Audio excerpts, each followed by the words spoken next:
Hello students, good morning. तो आज हम लोग देखेंगे YDSE part 2 Young's double slit experiment.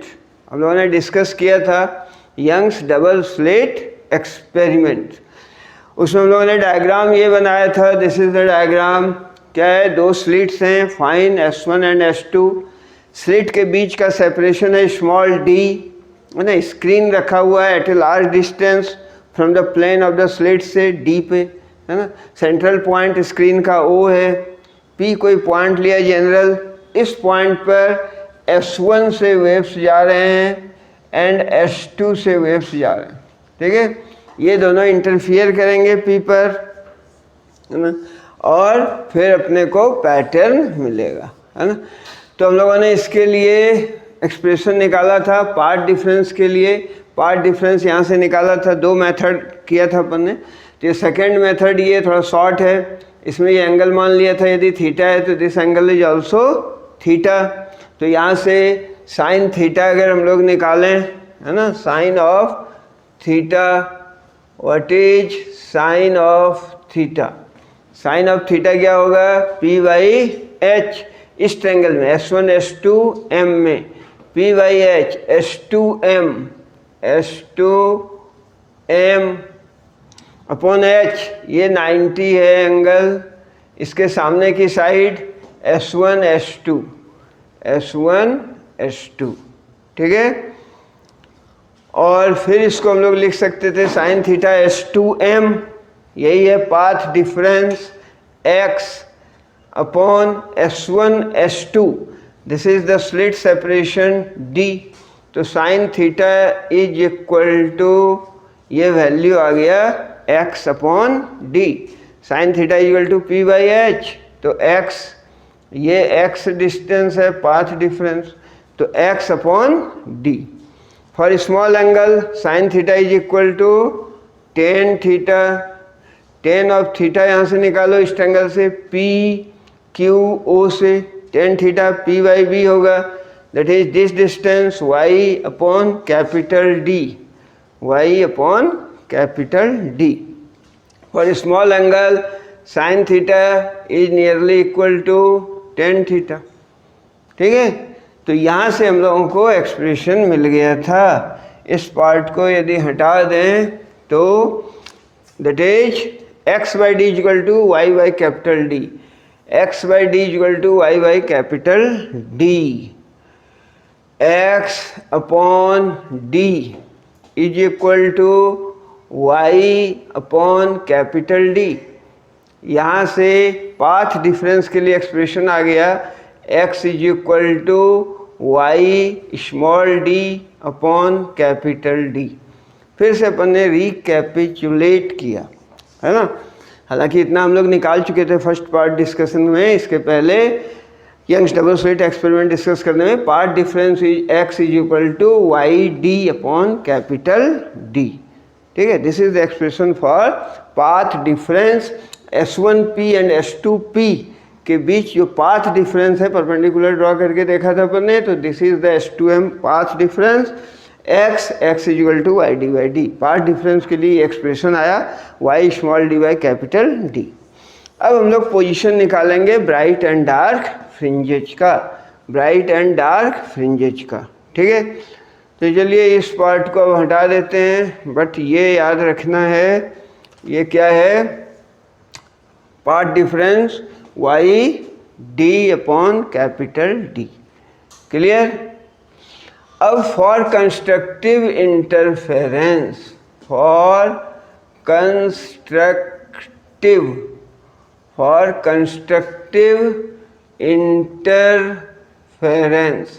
Constructive interference के लिए, है ना, कंस्ट्रक्टिव इंटरफेरेंस के लिए यानी जब I जो है वो मैक्सिमम होगी, और कंस्ट्रक्टिव इंटरफेरेंस यानी जब I मैक्स हो। कंस्ट्रक्टिव इंटरफेरेंस के लिए पार्ट डिफरेंस के टर्म में हम लोगों ने कंडीशन निकाला था, है ना। तो हम लोग डिस्कस कर रहे हैं अभी फॉर कंस्ट्रक्टिव इंटरफेरेंस। तो कंस्ट्रक्टिव इंटरफेरेंस के लिए पाथ डिफरेंस था x is equal to n by 2n into lambda by 2 या n लेमडा।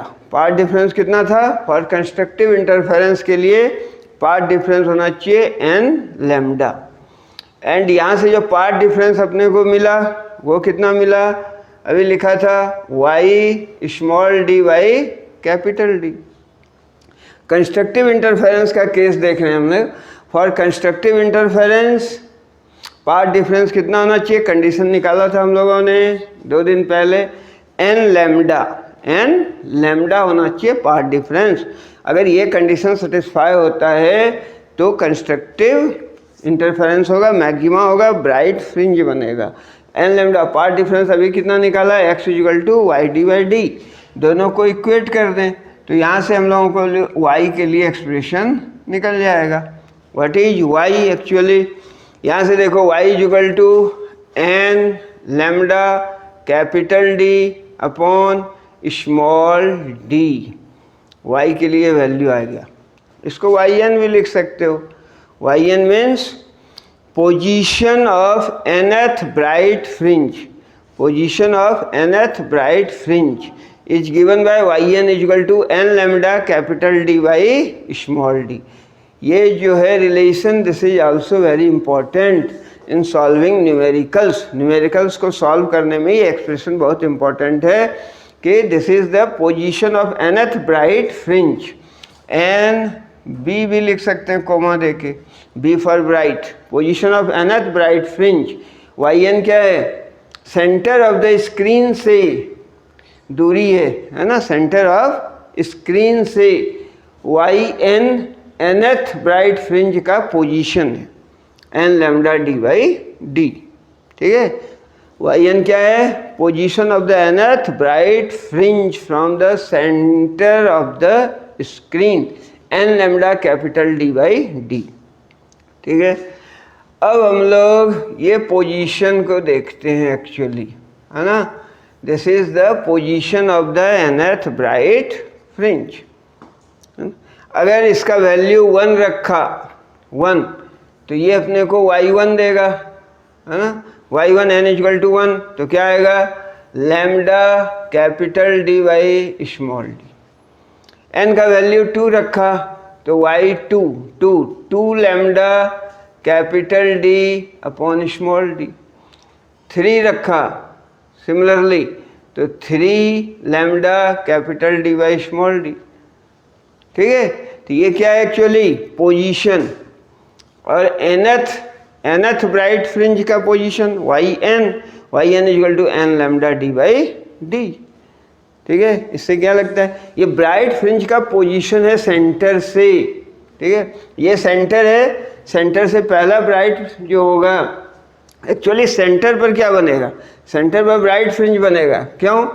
कि S1 से जो O पर आएगी वेव्स एंड S2 से O पर आएगी, दोनों के बीच पार्ट डिफरेंस 0 होगा। सेम डिस्टेंस ट्रेवल करेगा ना S1 से O तक आने में, S2 से O तक आने में, तो पार्ट डिफरेंस 0 हो गया। पार्ट डिफरेंस 0, फेज डिफरेंस 0, यानी कंस्ट्रक्टिव इंटरफेरेंस होगा।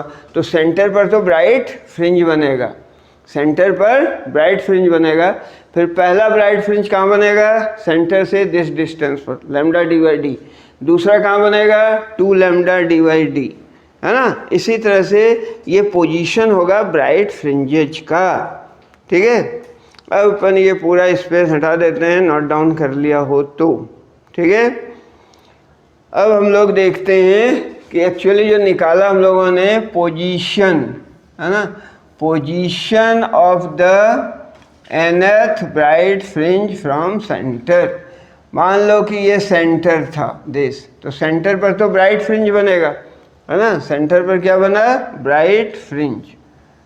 सेंटर पर बनेगा ब्राइट फ्रिंज। ये हो गया। उसके बाद ये डार्क बनेगा, फिर ब्राइट बनेगा, फिर डार्क बनेगा, फिर ये ब्राइट था सेंटर, फिर यहाँ डार्क बनेगा, फिर ब्राइट बनेगा, फिर डार्क बनेगा, है ना। इस तरह से सेंटर से, अब सेंटर से कितनी दूरी पर बना? पहला जो ब्राइट फ्रिंज बनेगा वो दिस डिस्टेंस पर बना। ये डिस्टेंस कितना था? y capital D y capital D by small d. y1 लिखा होगा, y1 कितना आया था एक्चुअली y1, यस तो लैम्डा था ना, सॉरी क्या लिखा, n लैम्डा डी। ठीक है, पहला पोजीशन क्या आएगा n लैम्डा डी, n का वैल्यू 1 रखा तो लैम्डा डी, y तो आएगा ही नहीं है ना, क्या आया lambda capital D upon small D. ये फर्स्ट ब्राइट का पोजीशन हुआ। सेकंड ब्राइट का सेंटर से फिर यहाँ पोजीशन होगा, है ना, इस तरह से इस साइड भी वही होगा, यहाँ से ये फर्स्ट ब्राइट का पोजीशन हो जाएगा, फिर लैम्डा क्या होगा lambda capital D by small D, है ना। फिर सेकंड का लेंगे तो वो कितना आ जाएगा, ये डिस्टेंस बोलेंगे तो 2 lambda D by small D. इस तरह से यानी ब्राइट फ्रिंजेज मिलेंगे, ब्राइट एंड डार्क फ्रिंजेज मिलते हैं इंटरफेरेंस पैटर्न में। तो मैक्सिमा के लिए कर रहे हैं, जहाँ मैक्सिमम yn क्या था, position of the nth bright fringe. तो सेंटर से, सेंटर पर तो ब्राइट बनेगा, ब्राइट फ्रिंज बनेगा, और उसके बाद अल्टरनेट ऊपर और नीचे dark and bright, dark and bright, bright dark, bright dark, bright dark, इस तरह से बनेगा। ठीक है, तो position of the nth bright fringe, इसके लिए एक्सप्रेशन आया अपने पास yn is equal to n lambda D upon small D, position of the nth bright fringe. Clear. अब डार्क के लिए निकालते हैं, डार्क के लिए यानी फॉर डिस्ट्रक्टिव इंटरफेरेंस। जब डिस्ट्रक्टिव इंटरफेरेंस होगा, डिस्ट्रक्शन होगा तो डार्कनेस होगा। For destructive interference, destructive interference के लिए पार्ट डिफरेंस के लिए क्या एक्सप्रेशन था अपने पास, पार्ट डिफरेंस x बराबर होना चाहिए odd multiple 2n-1 into lambda by 2, ये कंडीशन निकाला था। फॉर कंस्ट्रक्टिव के लिए path difference n lambda, for destructive के लिए odd multiple 2n-1 into lambda by 2। और यहाँ कितना निकाला अपन ने जनरल में, पार्ट डिफरेंस s1 s2 के बीच कितना था, s1p s2p के बीच part difference was what, y small d by capital D, y small d upon capital D. ठीक है, अब यहाँ से yn के लिए एक्सप्रेशन निकालते थे, तो y के लिए y is equal to what, n लगा दो nth के लिए, है ना, तो क्या हो गया, ये हो जाएगा 2n-1 into lambda, 2n-1 into lambda, देख लो 2n-1 into lambda capital D upon 2d। This is the position of nth dark fringe yn, इसको डार्क के लिए d लिख सकते हैं कॉमा डाल के, है ना, एंड d मतलब position of the nth dark fringe. nth dark fringe का ये पोजीशन है, क्या हो गया 2n-1, देख लो 2n-1 lambda D upon 2d, ये हो गया position of the nth dark fringe. Clearly, यहाँ n का वैल्यू 0 नहीं रखना है, देखा था हम लोग ने कंडीशन अचीव करने में। n का 1 रखेंगे तो अपने को y1 देगा, y1 क्या देगा, डार्क फ्रिंज का पोजीशन पहला। देखो 1 रखा वैल्यू तो क्या हो गया, n का value 1, 2-1 lambda D by 2d, ये आ गया लैम्डा डी बाई 2d। ठीक है, फिर 2 रख दो तो डार्क का पोजीशन सेंटर से सेकंड डार्क कहाँ पर बनेगा, तो 2 रख दो तो 2 2 जा 4, 3 हो गया, 3 लैम्डा डी अपॉन 2d, है ना। इसी तरह nth का ये हो जाएगा। ठीक है, क्लियर। तो इसमें देखा अपन ने डार्क का पोजीशन था लैम्डा डी बाय 2d आया, ब्राइट का जो निकाला था अपन ने सेंट्रल के बाद, है ना, पहला ब्राइट का हमने n इक्वल टू 0 पर तो सेंट्रल बनना ही है ब्राइट, उसके बाद फर्स्ट ब्राइट का निकाला था अभी expression, that is lambda D by small D था। है ना।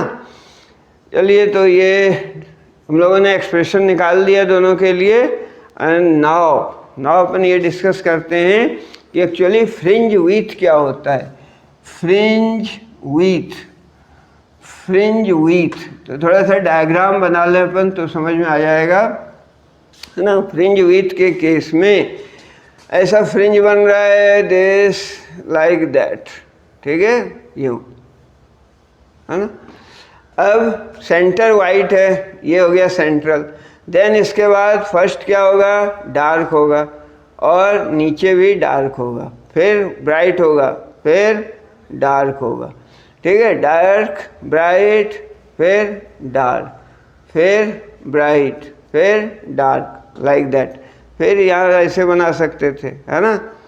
यानी alternate bright and dark fringe बनता है। सेंटर ब्राइट है, फिर dark, bright, dark, bright, dark.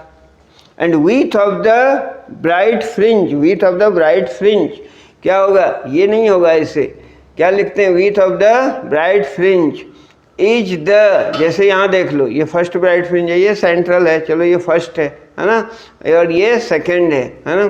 तो ये दो डार्क के बीच का जो सेपरेशन है, दो डार्क के बीच का जो सेपरेशन है, that is width of bright fringe. उसी तरह दो कंजिक्यूटिव ब्राइट के बीच का जो सेपरेशन है वो आएगा विड्थ ऑफ डार्क फ्रिंज। समझ में आया? What is width of bright fringe width.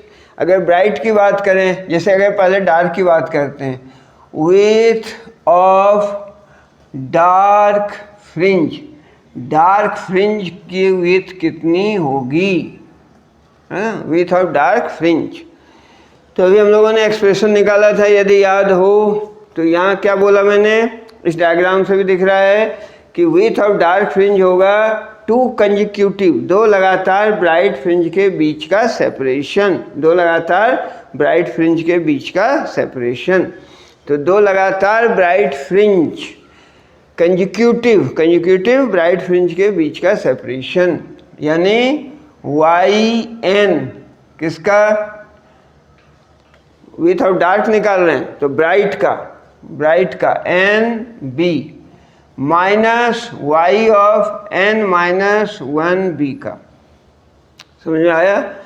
पहले जैसे विड्थ ऑफ डार्क फ्रिंज निकाल रहे हैं, डार्क फ्रिंज का विड्थ ये क्या होता है actually, to consecutive bright fringe के बीच का सेपरेशन है। टू कंजिक्यूटिव ब्राइट, एक nth है, दूसरा n माइनस 1th, इसका जो सेपरेशन है that is the width of dark fringe.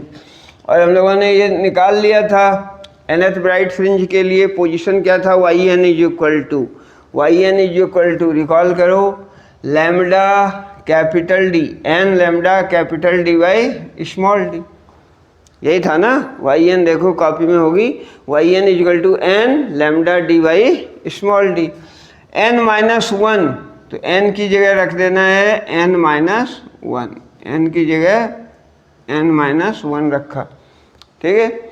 n lambda capital D by small d, this is equal to what, n lambda d by d, n lambda d by d cancel हो गया, minus minus plus, ये बच गया क्या, lambda d upon small d। This is the fringe width beta. ये fringe width निकल गया किसका, डार्क का। Fringe width of dark fringe का width beta lambda d by small d। Clear? Two consecutive bright fringes का बीच का separation. Similarly width of bright fringe हम लोग निकाल सकते हैं, विड्थ ऑफ ब्राइट फ्रिंज। मैंने तो इतना मिटा दिया तो चल जाएगा, तो ये कॉपी में लिखना पड़ेगा, ये लिख दिया मैंने, मिटा दिया अभी। क्लियर? चलिए अब यहाँ देखिए, यहाँ भी अपने को मिटाना पड़ता है ना, इसको तो मिटाया ही नहीं, ब्राइट को हटा के अब क्या लगाना है, डार्क, और ये डार्क, ऐसा लिख सकते हैं। विड्थ ऑफ डार्क तो हो गया था, है ना, विड्थ ऑफ डार्क हो गया, width of bright fringe, to consecutive dark, ये टू कंजिक्यूटिव डार्क के जो बीच का सेपरेशन है ये होगा width of bright fringe. Width of bright fringe separation between two consecutive dark fringes, position of dark fringes, ठीक है। तो यहाँ से लिख दो, इसका फॉर्मूला याद है, भी निकाला था अपन ने, वो तो एन लैम्डा था, ये कितना है डार्क का 2n-1 into lambda D by 2d, ये था। रिकॉल करो, कॉपी में देखो, 2n-1 lambda D upon 2d minus, है ना, माइनस, चलिए इस पोर्शन को भी हटा देते हैं, ये है ना। अब ये क्या हो जाएगा, n-1, तो n की जगह n-1 लिखो, 2n था, n की जगह लिखा है n-1 -1, clear, lambda capital D upon 2d, clear. ये nth का पोजीशन है, nth डार्क फ्रिंज का, ये n-1 डार्क फ्रिंज का, 2 कंजिक्यूटिव हुआ, है ना, एक चौथा दूसरा पांचवा, पांचवा चौथे के बीच तीसरा दूसरा, दूसरा पहला, तो उसी तरह से 2 कंजिक्यूटिव के बीच का सेपरेशन। n की जगह हम लोगों ने क्या रख दिया, n-1 यहाँ पे। अब इसको सिंप्लीफाई कर लोगे तो वही आना है result, that is lambda of capital D upon small d। ये विथ आ गया किसका, ब्राइट फ्रिंज का, है ना। हालांकि अपन बी डी नहीं लिखते हैं, सिंपली बीटा लिखेंगे, है ना। बीटा, बीटा कितना हो गया, beta is equal to lambda capital D by small d। यही आया था वहाँ भी डार्क में, ये ब्राइट फ्रिंज का विथ है ना। और डार्क का कितना आया था याद करो, वो भी आया था लैम्डा डी बाई डी। तो ब्राइट एंड डार्क ये सॉल्व कर लेना, इतना ही आएगा, है ना। ब्राइट एंड डार्क का जो विथ है, ब्राइट एंड डार्क फ्रिंजेज का विथ वो सेम होता है। Bright and dark fringes are of equal width के होते हैं। एंड आल्सो n नहीं है इस एक्सप्रेशन में, है ना। व्हाट इज इन जनरल लिख सकते हैं, beta is equal to lambda D by small d। ये रिलेशन बहुत इम्पोर्टेंट है और ये फ्रीक्वेंटली यूज होगा, ठीक है। क्या आया, फ्रिंज विथ के लिए हम लोगों ने एक्सप्रेशन निकाला। What is fringe width, fringe width is given by beta is equal to lambda D by small d। And position of the nth bright fringe के लिए अगर निकाला था तो y1 कितना आया था, n lambda d by small d। Bright के लिए ये आया था, position of the nth bright fringe n lambda d by small d, ठीक है। उसी तरह position of dark, nth dark का आया था 2n-1 into lambda d by 2d, ठीक है, क्लियर। चलिए, तो बीटा फ्रिंज विथ के लिए एक एक्सप्रेशन आया, तो यहाँ से ये दिख रहा है, और बीटा n पर डिपेंड नहीं कर रहा है, बीटा में n नहीं है, यानी नंबर ऑफ फ्रिंजेस पर डिपेंड नहीं कर रहा है width. It is the another way to say the same thing, that is in interference pattern the bright and dark fringes are of equal width. Bright and dark fringes दोनों equal width का होता है, क्योंकि n यहाँ है नहीं इस expression में। Width of the bright and dark fringe both they are independent of small n। Number of fringes पर डिपेंड नहीं करता है, मतलब सारे का विथ सेम होगा और सारे का क्या होगा, विथ सेम होगा, और ये n पर डिपेंड नहीं करेगा, ठीक है। चलिए, 25 मिनट्स गॉन, अब अपन आगे बात करते हैं। यहाँ से एक्सप्रेशन से देखो, beta is directly proportional to lambda है, मतलब वेवलेंथ जितना ज़्यादा होगा फ्रिंज विथ उतना ज़्यादा होगा। और अपने वेवलेंथ अपने को पता है, वेवलेंथ ऑफ रेड ये सबसे ज़्यादा होता है, वेवलेंथ ऑफ वायलेट सबसे कम होता है। जो अपना विबग्योर पैटर्न है ना, बैनिया पी नाला, इसमें रेड का वेवलेंथ सबसे ज़्यादा होता है और वायलेट का सबसे कम होता है। तो जो फ्रिंज विथ होगा, अगर मोनोक्रोमेटिक सोर्स के रूप में रेड को यूज कर रहे हैं और फिर दोबारा दूसरी बार वायलेट को यूज कर रहे हैं, सारे कंडीशन सेम है, numerical aperture capital D small d same है, तो फ्रिंज विथ रेड के केस में ज़्यादा मिलेगा, because beta is directly proportional to lambda. That is beta red के केस में ये बड़ा होगा बीटा वायलेट के केस में। नहीं, because beta is directly proportional to wavelength, wavelength red का बहुत ज़्यादा है इससे, तो क्या होगा, फ्रिंज विथ रेट का बहुत ज़्यादा होगा वायलेट से। क्लियर? और हम लोग इसमें कुछ देख सकते हैं रिजल्ट, दैट इज, ये तो था एक्सप्रेशन, अब याद हो जाना चाहिए, लैम्डा डी बाई डी है, beta is equal to what, beta is equal to lambda D by small D. Clear? ये था बीटा, बीटा थोड़ा टेढ़ा बन गया बेचारा, है ना, चलिए इसको हटा देते हैं, है ना। बीटा के लिए क्या एक्सप्रेशन आया, beta is equal to lambda D by d, तो डायरेक्टली प्रोपोर्शनल टू वेवलेंथ है ना। Beta is directly proportional to wavelength and wavelength is inversely proportional to frequency. Wavelength frequency नहीं, sorry, refractive index, wavelength is inversely proportional to refractive index, so beta is inversely proportional to क्या हो गया, refractive index, यानी beta 1 upon beta 2 is equal to mu 2 upon mu 1। नहीं, beta जो fringe width है wavelength के directly proportional है, और वेवलेंथ इनवर्सली प्रोपोर्शनल होता है रिफ्रैक्टिव इंडेक्स के, जितना डेंसर मीडियम होगा उसमें रिफ्रैक्टिव इंडेक्स ज़्यादा होगा, वेवलेंथ उतना कम होगा, तो इनवर्सली प्रोपोर्शनल टू म्यू, तो beta 1 by beta 2, mu 2 by mu 1। और डी के इनवर्सली प्रोपोर्शनल है, सेपरेशन जितना कम होगा फ्रिंज विड्थ ज़्यादा होगा, है ना। D, capital D, this is the distance between plane of slits and screen, ये जितना ज़्यादा होगा बीटा उतना ज़्यादा होगा, but up to certain limit, है ना। तो ये फ्रिंज विड्थ के लिए ये एक्सप्रेशन हम लोगों ने डिराइव किया, fringe width is given by lambda D upon small D, ठीक है।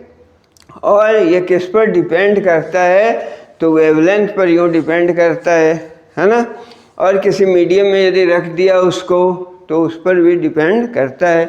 इनफैक्ट बीटा डैश बराबर बीटा अपॉन म्यू होगा, है ना। यदि होल यंग स्लिट एक्सपेरिमेंट को रख दिया जाए ऐसी जगह पर, ऐसे जिसका रिफ्रैक्टिव इंडेक्स म्यू है ना, तो या मान लो पानी में रख दिया पूरे अपरेटस को, तो क्या होगा, फ्रिंज विड्थ म्यू टाइम्स कम हो जाएगा। पानी का कितना होता है म्यू, 4/3, तो 4/3 टाइम्स ये कम हो जाएगा, है ना, यानी 3/4 हो जाएगा। तो कहने का मतलब ये है, दूसरी और कई कंसेप्चुअल क्वेश्चन इस फार्मूले पर आते हैं, अगेन एंड अगेन मैं लिख रहा हूँ ताकि याद हो जाए, beta is equal to lambda D by D, this is the fringe width. Lambda पर डिपेंड करता है, लैम्डा के डायरेक्टली प्रोपोर्शनल है ना। ऐसे कंसेप्चुअल क्वेश्चन आते हैं, बड़े सस्ते क्वेश्चन आते हैं, 1 मार्क्स के, 3 नंबर में 3 टेल लगा दिया उसमें, 3 पार्ट, डी के इन्वर्सली प्रोपोर्शनल है। एक होता है angular width, one is angular width, ये क्या था, लीनियर विड्थ। एक होता है एंगुलर विड्थ, है ना। Angular width is given by theta is equal to lambda upon small D, ये भी बड़ा इंपॉर्टेंट है। एंगुलर विड्थ एक्चुअली होता है beta upon capital D, beta upon capital D, lambda by d. Angular width, linear width है ये beta, this beta is linear width. Angular width क्या है, दिस मच। कभी कभी क्वेश्चन आते हैं, if this distance d, capital D, distance between plane of slits and screen is increase और decrease, what will be its effect on angular width. तो angular width अपन बोल देते हैं हाँ डी है या डायरेक्टली प्रोपोर्शनल, नहीं, एंगुलर विड्थ बोल रहा है, तो एंगुलर विड्थ कैपिटल डी पर डिपेंड नहीं करता है, distance between plane of slits and screen पर डिपेंड नहीं करता है, माइंड इट, ठीक है। यदि इसको देखना हो तो देखने के लिए ऐसा देख सकते हैं, है ना। मानो ये था क्या, स्लिट्स, और यहाँ पर स्क्रीन है, यहाँ से एक जनरल पॉइंट ऐसे जा रहे थे, या यहाँ मान लो कि क्या बन रहा है, फ्रिंज बन रहा है ना। यहाँ क्या बन रहा है, फ्रिंज बन रहा है, ये बना, ये इसका मान लो सेंट्रल पॉइंट है ओ स्क्रीन का, क्लियर। और ये स्लिट्स थे S1 एंड S2, है ना। अब यहाँ कोई लीनियर विड्थ है, फ्रिंज बन रहा है, है ना। यहाँ पर क्या होगा, मैक्सिमा होगा, फिर मिनिमा होगा, फिर मैक्सिमा होगा, लाइक दैट, मिनिमा मैक्सिमा इस ढंग से होगा, है ना। मान लो यहाँ पर एक बन रहा है बीटा, फ्रिंज जो बन रहा है, ब्राइट डार्क कुछ भी बन रहा है, उसका क्या है, सेपरेशन या with, linear with is beta. अब यहाँ पर ने इसका सेंटर माना था क्या, क्यू। अब यहाँ से जो एंगल बन रहा है एक्चुअली दिस एंगल, है ना, दिस एंगल, चलिए इसको थोड़ा फाइन बना लेते हैं, है ना, फाइन थोड़ा समझ में आएगा बढ़िया। हाँ चलिए, तो यहाँ से जो एंगल बना रहा है this one and this one, ठीक है।